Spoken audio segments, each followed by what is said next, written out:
جو ان کی تمام تصانیف سے بڑھ کر مقبول ہوئی۔ گزشتہ 25 برس میں ان کے اس کتاب کے درجنوں ایڈیشن شائع ہو چکے ہیں، چھپ چکے ہیں۔ یہ تو تھی جی تھا ان کا تعارفی نوٹ۔ اب اس میں سے اگر یہ شامل نصاب ہوا سبق تو تب اس میں سے MCQ ہی بن سکتے ہیں، البتہ ویسے سبق کسی سمجھ بھی نہیں آتی جب تک کہ اس کی رائٹر کی بیک گراؤنڈ کا، اسلوب بیان کا پتہ نہ ہو۔ اب ہم انیشل لائن لکھیں گے، وہ جو آپ خلاصے کے شروع میں استعمال کرتے ہیں یا تشریح کے شروع میں استعمال کرتے ہیں۔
قدرت اللہ شاہ مشہور بیوروکریٹ تھے، سبق علی بخش ان کے خود نویس شہاب نامہ سے لیا گیا ہے۔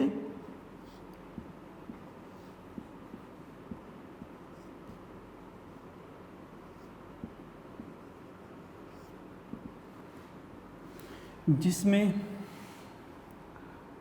مصنف نے علامہ اقبال کے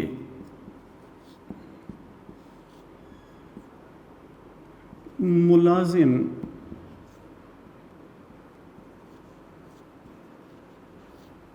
علی بخش کے ساتھ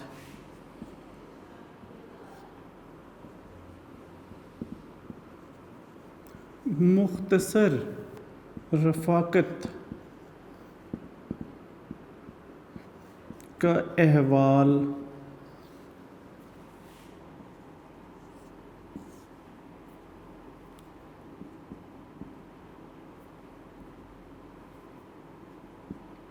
پیش کیا ہے۔ یہ آپ کی انیشل لائنز ہوئیں۔ قدرت اللہ شاہ مشہور بیوروکریٹ تھے، سبق علی بخش ان کی خود نویس شہاب نامہ سے لیا گیا۔ اگر آپ انہیں انورٹڈ کاماز میں لکھ دیں تو دیٹس ویری گڈ۔ جس میں مصنف نے علامہ اقبال کے ملازم علی بخش کے ساتھ مختصر رفاقت کا احوال پیش کیا ہے۔ یہ انیشل لائنز اب جو آپ خلاصے میں یا پھر اگر اس میں سے پیسے جاتا ہے تو تشریح کے آغاز میں یہ استعمال کریں گے۔ اب اس کے بعد یہ ہم سبق پڑھیں گے بیٹے، آپ امید ہے 88 پیج پہ ہوں گے۔ مصنف بتا رہے ہیں، قدرت اللہ شہاب لکھ رہے ہیں کہ ایک روز میں کسی کام سے لاہور گیا ہوا تھا۔ ہم اگر لاہور میں رہتے ہیں تو اس کا مطلب یہ نہیں کہ وہ لاہور آ رہے تھے، انہوں نے اپنا لکھا ہے کہ وہ لاہور گئے ہوئے تھے، چونکہ وہ جنگ میں ڈپٹی کمشنر تھے، وہاں سے وہ یہاں آئے تھے، اس لیے وہ اپنے اعتبار سے لکھ رہے ہیں کہ میں لاہور گیا ہوا تھا۔ وہاں پر ایک جگہ خواجہ عبد الرحیم صاحب، یہ لاہور کے مشہور بیرسٹر وکیل تھے، علامہ اقبال کے دوست بھی تھے، ان کے ساتھ ملتے رہتے تھے۔ تو خواجہ عبد الرحیم صاحب سے ملاقات ہو گئی، مصنف کی، ڈپٹی کمشنر قدرت اللہ شہاب کی۔